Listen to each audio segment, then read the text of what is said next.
a Leopoldo López, coordinador general de Voluntad Popular, con quien vamos a conversar.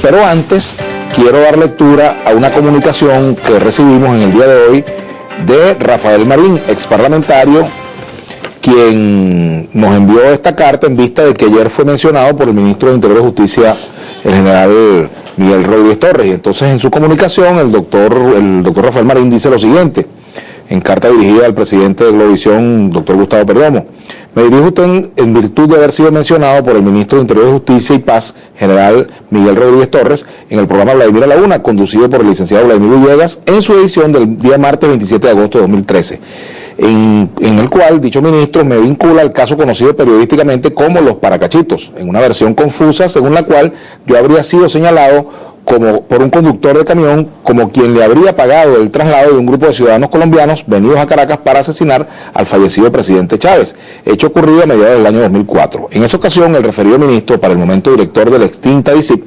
intentó responsabilizarme de estos hechos sin ningún éxito, a pesar de haber orquestado una componenda con el entonces fiscal general militar de Caracas, coronel Eladio Aponte Aponte, y por ausencia de elementos probatorios materiales no lograron imputarme, pues como lo reconociera con posterioridad Aponte Aponte, aquel caso se trataba de un montaje para intentar amedrentar y silenciar a opositores firmes. Sin embargo, las reiteradas menciones que de mi nombre hizo Rodríguez Torres, así como el allanamiento en 2 oportunidades de mi domicilio, desconociendo mi condición de diputado y sin cumplir con el procedimiento constitucional para suspenderme la inmunidad parlamentaria, generaron un clima de opinión que llevó a secuaces del régimen a atentar contra mi vida y casi logran asesinarme.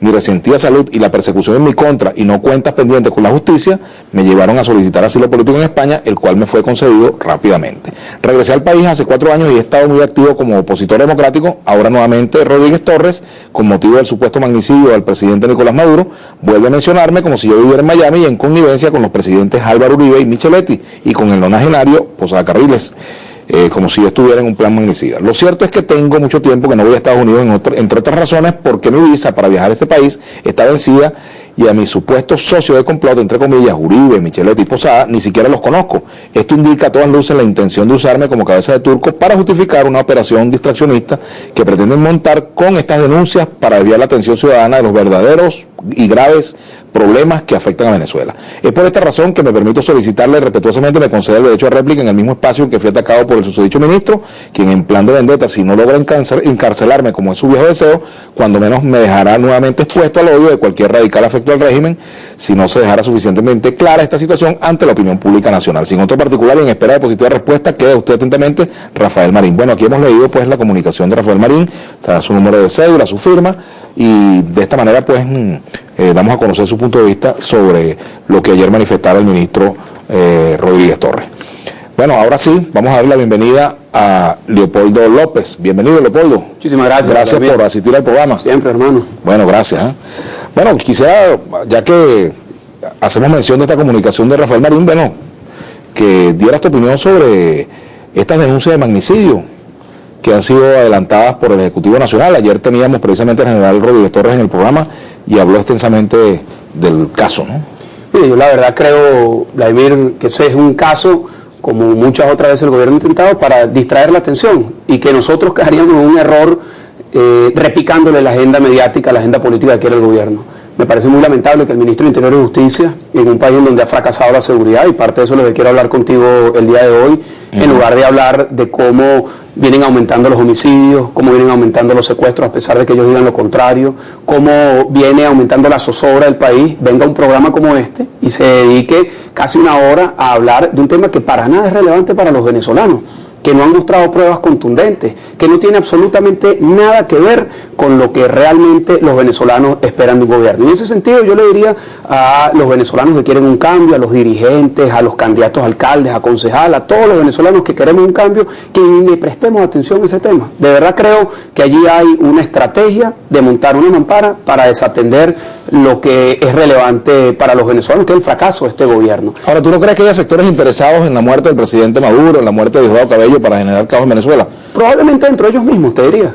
Probablemente dentro del mismo oficialismo pueden tener esas agendas, pero es poco creíble que durante años hayan venido con el mismo cuento, con el mismo tema, con la misma acusación y jamás hayan presentado ningún tipo de acusación. el gobierno, nuevamente insisto, está buscando desviar la atención. Y como tenemos pocos minutos, Vladimir, yo te diría que sobre ese tema prefiero no plantear absolutamente más nada, porque creo que aquí hay una oportunidad para que podamos profundizar en otros temas y pudiéramos comenzar por el tema de la seguridad. Ya vamos para allá, pero yo te tengo algunas preguntas primero. Bueno. Hace unos meses tú declarabas, pues creo que fue como hace un mes, que el país no está para esperar 6 años para que se dé un cambio en Venezuela, ¿no? Y que habría que articular el descontento con protestas. ¿Tú mantienes esa posición hoy en día? No, la mantengo, y hoy dimos una rueda de prensa en donde reafirmamos esa posición. Yo creo que nosotros, primero de nada, partimos del hecho de que nos robaron las elecciones el 14 de abril. Es decir, ya hay una posición política, ya allí hay una posición entre las instituciones del país, ya hay una posición de defensa de la voluntad del pueblo venezolano que se expresó el 14 de abril. Y nosotros, por supuesto, tenemos que actuar en consecuencia. Nosotros no podemos pasar esa página como si eso no hubiese ocurrido. Es la posición que tenemos millones de venezolanos, no solamente la dirigencia política. ¿Y cuál es la hoja de ruta para esa política? Esa hoja de ruta, por supuesto, está dentro de la Constitución, con distintas opciones que plantea la propia Constitución. Nosotros estamos en la obligación, primero que nada, de consolidar una masa crítica de venezolanos que quiera impulsar el cambio, que quiera recorrer ese camino de hacer de una mayoría que por la vía constitucional se pueda expresar y lograr. Hoy por hoy, Vladimir, te diría que ya el cambio ni siquiera es un cambio necesario a nivel del Ejecutivo. Yo creo que aquí hay que ir más allá. Yo creo que aquí hay una putrefacción dentro de todo lo que es la estructura del Estado venezolano, de las cúpulas, de los dirigentes, de los responsables del Estado venezolano. Pero aquí hay tiempo, Leopoldo. Están los tiempos. Está la elección de alcaldes ahora en diciembre. Está la posibilidad de un referéndum revocatorio para el presidente de la República, para los diputados. Eso tiene un plazo. Ese plazo es el que tú planteas, ¿o no? Como te digo, en su momento, pues... ¿O tú crees que tiene que ser antes? Pues luego de deliberaciones y de buscar precisamente una ruta y asumir un camino concreto, pues diremos cuál es el que nosotros compartimos, que tiene que buscar la mayor cantidad de consensos. Lo que sí estoy convencido es que nosotros tenemos que recorrer los caminos constitucionales, pero sobre todo populares, pero sobre todo democráticos, sobre todo de las grandes mayorías, de la organización popular, para lograr que este gobierno salga antes de 6 años. Estoy convencido de eso. Y lo digo, mira, Vladimir, y te digo, a mí no me importa los calificativos que me ponga el gobierno. Ya saldrán a decir lo que quieran decir. A mí eso me resbala, de verdad. No tengo ningún problema con los calificativos, con los adjetivos que utiliza el gobierno y sus voceros en función de las posiciones políticas que estamos planteando en este momento y que siempre hemos planteado. Pero sí tengo la firme convicción, y le digo a los que nos están escuchando, que si están de acuerdo con que tiene que haber un cambio profundo en Venezuela, pues preparémonos para lo que significa recorrer la organización de las grandes mayorías para que ese cambio se pueda materializar. Vamos a hacer una pausa y ya regresamos con Leopoldo.